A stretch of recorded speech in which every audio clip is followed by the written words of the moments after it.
First, I want to thank everybody, all our distinguished guests for being here. I want to thank all of you for being here, for braving this bad weather, this rain. God knows we need the rain here in California, but I'm still not a big fan of it. I almost turned around myself and headed back home. But I figured everybody was coming out to see me, so I should probably show up. So, again, I just want to thank you for being here, and I thought what I would do is just kind of give you an overview. Tomorrow will be 1 month that I've been there in Congress. People keep asking me if I've gotten used to the flights yet, but it's really only been about 3 round trips, so ask me in another 2 months and then I'll give you an honest answer. But we started there. I got there on the crazy thing about this whole process is that we are starting from scratch. I mean, we had absolutely nothing when we took over this office. We got the keys January 2nd. That was the first time we actually got to walk into the office. And when we walked in there, we had absolutely nothing. We had no business cards. No letterhead, no nothing, so we could write letters, no postcards, nothing. Computers weren't even really set up yet. Nobody had their email. And that couldn't actually start until the 3rd when actually I took my oath. So January 3rd, we took the oath. And I would tell you, it was a crazy day that first day. We didn't finish till about 10 o'clock that day. And because we all know what we walked into. I'm sure, everybody here was watching the news. You all know what just happened. We were in, when we walked in, it was right, I can't even say it was the middle of the shutdown because I don't know where it falls in the spectrum there, but we were in the shutdown. And nothing was happening. We had 800 employees, federal employees that were either furloughed or were having to work without pay. And pretty much what we did for the next 3 weeks was just basically vote to try and open the government. That's what we did 4 days a week, usually Tuesday through Friday, or it was Monday through Thursday, and we would just vote every day to fund the Department of Homeland Security, because that was where that's where all the employees were that weren't getting paid. And every day, it would get stopped. It would stop at the House. It wouldn't go on. The Senate wouldn't take up the bill. Nothing was moving. But we would continue to go in there every day, and do it again, and do it again, and do it again. And then eventually, our big thing was sticking together. We weren't getting the president. I had never read the president's book. The art of the deal, but, and I said this actually on MSNBC when I was on there, but I would, by observing his negotiation tactics, it's pretty similar to my 4-year-old twins.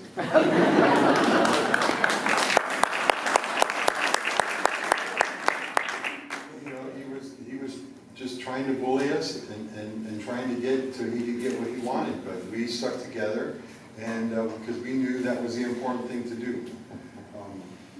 And eventually it happened. We kind of made the deal and said, okay, well, let's open back up the government for 3 weeks. And right now they're in the process of negotiating that so that we can go and hopefully by the end of next week, when they're done, we will have a deal, a continuing, well, not just another continuing resolution, but a deal that will actually fund the rest of the government until the end of the fiscal year, which ends September 30th. And so that is the plan right now. That is what we're working on. And I think once we get through that, then we'll be able to go and work on a lot of the issues and a lot of the things that, that I talked about during the campaign, that we want to go there and do, which are, immigration reform, common sense gun legislation, protecting health care, protecting those with pre-existing conditions, education, taking care of our veterans, protecting our planet. These are all things that we have, on our plate that we want to do, and I'm looking forward to getting there and doing them. And I'm glad that I am your representative there in Washington, D.C., and I'm looking forward to representing you. So what we've been doing a lot this past 4 weeks since we've taken office is we've been coming back every week and setting up meetings with the various cities in the district. I think we still got a few more that we have to meet with. I think we're going to meet with Gilbert on Monday and Walnut on Monday. But, you know, we're going to the cities, we're sitting with the city managers, we're sitting with the mayors and the city council members and really going to them and asking them, what are your issues? You know, what are you dealing with here? How can we support you in Washington? And how can I be your advocate, whether it be here at the state level or back in Washington or with something else? I will say one of the common issues that a lot of cities have had is dealing with issues with the Army Corps of Engineers. Not everybody's had that issue, but you know, some of them had, and so we want to be able to go to the Army Corps of Engineers. There's a colonel up here, actually in Los Angeles, who's based in Los Angeles, that runs the operations here down in Southern California. So we're going to go to him and talk to him on the behalf of all our cities and say, okay, here's our issues, how can you help us fix these? And that's what I'm looking forward to doing. That's one of the reasons that I'm going to Washington. I think that's one of the reasons that you supported me, is so that I can advocate not only for you as constituents, but also for our cities. So there's a lot to do, there's a lot to get going, but I know you all came here to ask me questions. And so I would love to answer your questions. So I think Mark has. So I think people have the opportunity to fill out some cards, and so what I'd like to do is just start by getting 3 names of some cards. So if you can just kind of raise your hand or make your way to a microphone, which will be on kind of the side middle here. Nicholas Hernandez, Eileen Costco, and Patricia Hanso, if you don't mind making your way.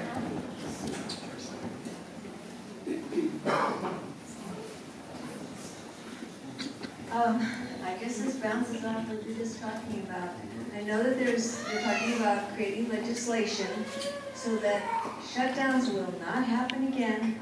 They will not be directed by twins, your children, deciding when we're going to have a shutdown. I would like to know, are you working on that? Are you supporting it? And how would it work that we would not have a shutdown over an issue like the border wall? So is this on? Is it back on there? So yes, there is a piece of legislation that is actually that we've co-sponsored to go and to stop this from happening again. There's also some more stronger legislation that's out there too that will have consequences that when it comes up into a situation like just happened, and so that the government doesn't shut down, there'll be an automatic continuing resolution to fund the government until we do come up with a deal to fund it for the rest of the year. There's also legislation that we're supporting and that we signed on to that will basically say that members of Congress, the President, his staff, and everybody else won't get paid if nobody else in the government is getting paid.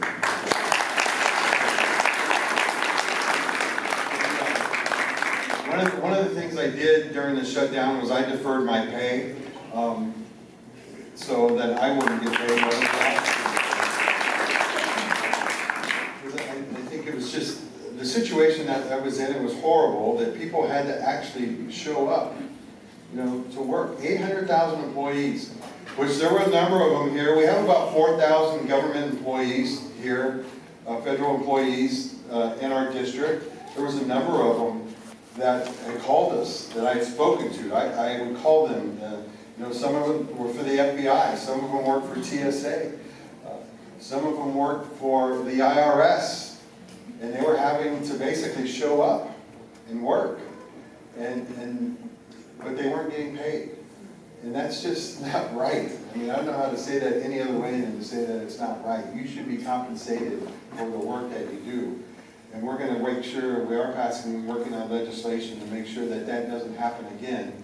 And that the one bad thing I will say about the whole thing about nobody else getting paid is right now we can't vote to stop our pay.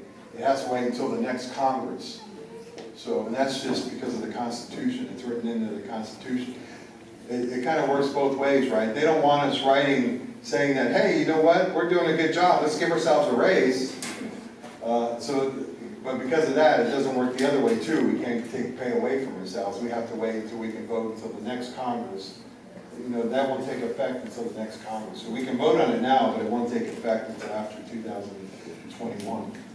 So, but yes, we are working on that, and we need to prevent that from happening again.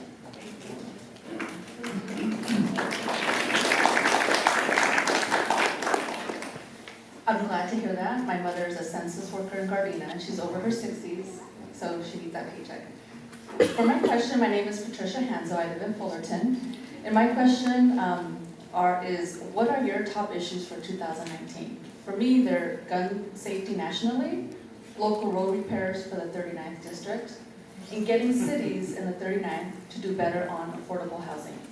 So the question is, what are your top issues for 2019? So, well, pretty much what you just mentioned are some of them, but I have a lot of top issues, and a lot of the stuff that I talked about during the campaign, and I guess I said it earlier, which was education, common sense, gun legislation, immigration reform, education, taking care of our planet. Those are all things that are important to me, taking care of our veterans. The thing that I forgot to mention when I was kind of telling you what was going on were my committees. The two committees I got on, I am on Armed Services and I am on Veterans Affairs.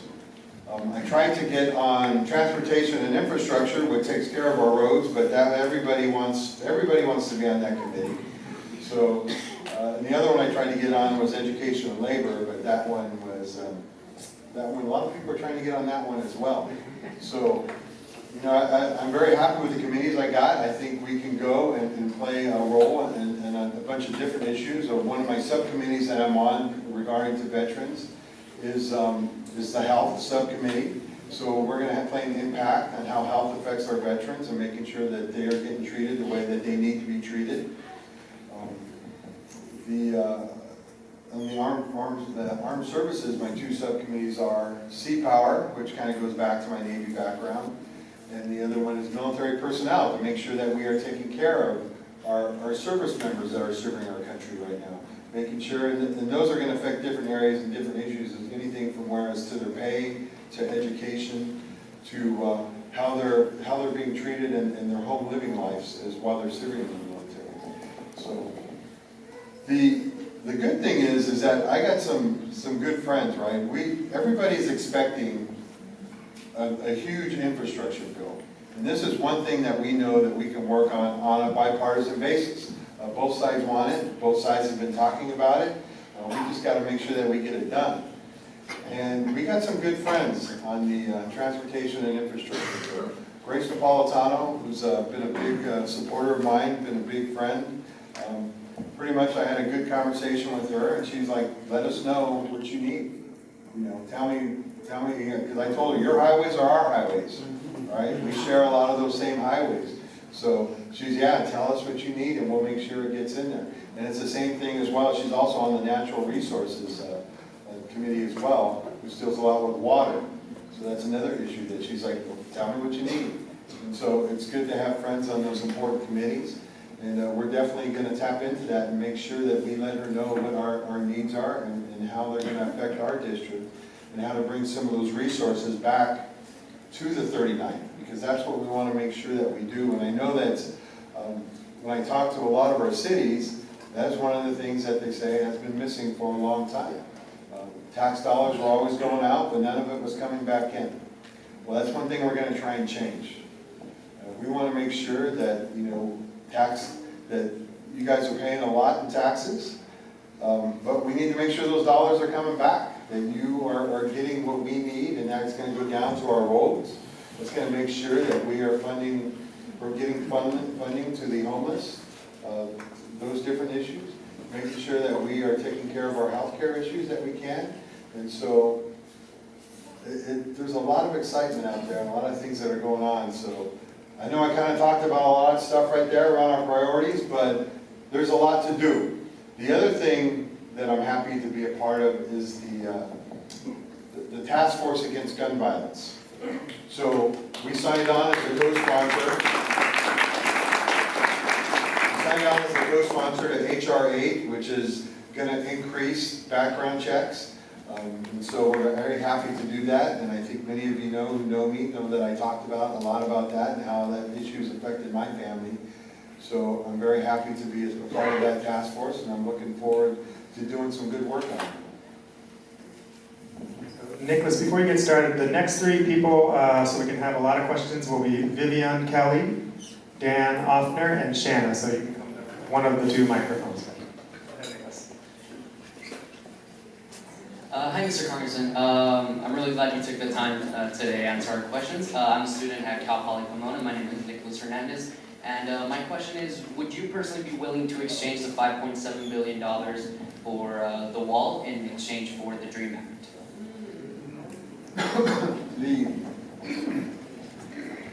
So that, I would say that's been an issue that's kind of come up and it's gone back and forth a lot, right? What is it that we do? My personal feeling is that, look, we need to defend our borders. We need to make sure that we keep bad people out. We need to try and keep the drugs out. But using a wall is not the best possible way to do that. There's a lot of technology that we can use right now. There's there's machines that can x-ray vehicles. And it's not just the vehicles, we also need machines that are gonna x-ray the Conex boxes that come in, on the ships that are coming into our ports, that those can x-ray those as well. We need anti-tunnel technology, something that we use. There was, I think a few weeks ago, they found 3 tunnels in Arizona that were going underground, under an existing piece of wall that was already there. I would say right now, I am not willing to exchange, the wall for anything, even if it helps.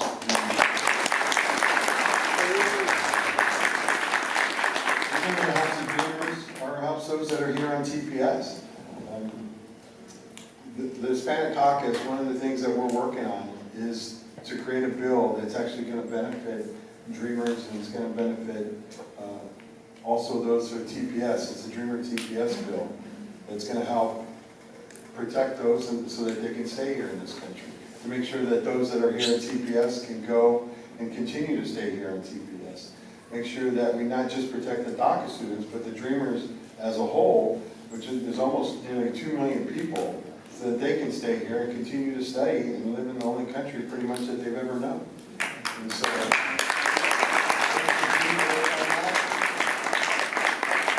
to me, the two issues are separate.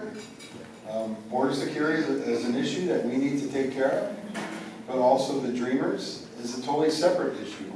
And we shouldn't be tying them together. And nobody should be used as a negotiating employee, whether it's our federal employees or whether it's these Dreamers and doctors.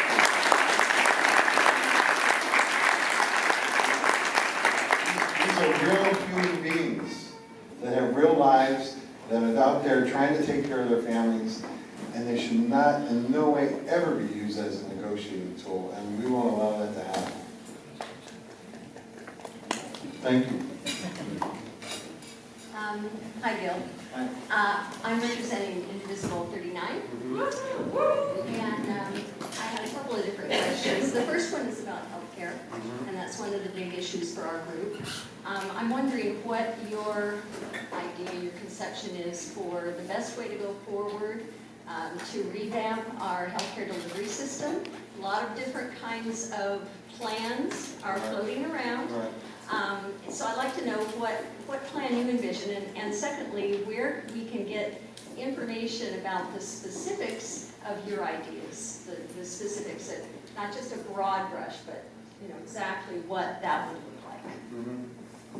Well, at some point, we're going to have the website. Like I say, we're starting from scratch, and then on the website, we'll be able to get all that information once we get it up and running to its full capacity. And so you'll be able to see that. But the thing I've always talked about when it comes to healthcare, right, is protecting the Affordable Care Act as it is right now, because I think that's the best thing we can do right now. It's the easiest thing to do right now. We need to make sure that we protect those with pre-existing conditions. One of the bills that we voted on in the House, H.R. 6, was for the House of Representatives to join that lawsuit in Texas, where they're trying they're trying, the Republican attorney generals are trying to say that we need to get rid of the Affordable Care Act and get rid of those, and that we don't need to, protecting those with pre-existing conditions is unconstitutional. So the administration, even though the administration should be defending that because it's American law and they should be defending American law and American policy, they've refused to do that and to get involved. So the House of Representatives is now going to get involved to make sure that we're doing that, and it's going to play a role in that lawsuit in Texas now. So that's one of the things we're going to do to help care. But I wish there was a simple, easy solution. There isn't. But it's going to be, I think, something that we're going to have to continue to work on over time. We're joining a bill that's going to allow us, I think, to negotiate to bring down the cost of prescription drugs. So, you know, the Department of Defense does it. Department of Veterans Affairs does it. The federal government should be able to do it as a whole. Medicare should be able to do that. We've been fighting for the Medicare option so people can buy into Medicare. The crazy thing about Medicare is that people, you always hear people complaining about Medicare, unless they have it, right? Right. It's a good system, and it's been working for a long time, and we need to make sure that we protect that system and give people the option to buy into it if they can, if that's the only choice that they have. My husband is just on Medicare, and we have been self-insuring now for about 6 years, both self-employed. And we've been spending $2,000 a month on our premium only. So that's $20,000, over $20,000 a year. And when I go on Medicare as well, we will save $1,000 a month. So something clearly has to be done dramatically because we're just a small slice of the people who have this kind of problem. Right. So we'll be working on that. It's going to be, like I said, it's an issue that's going to be dealt with over time. And we're going to continue to work on it. And hopefully we'll be able to continue to bring down the prices, both of our prescription drugs and of our health care. You're welcome. Hi, Representative Cisneros. I volunteered on your campaign. So Thank you very much. I'm so glad that you won. My name is Vivian. I also have a 4-year-old. And we live in I have Florida. 2. Yeah, you got it tough, so I feel for you.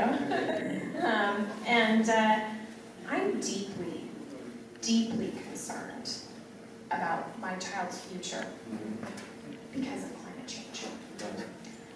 I am very concerned that she's not going to have a future at all because of this.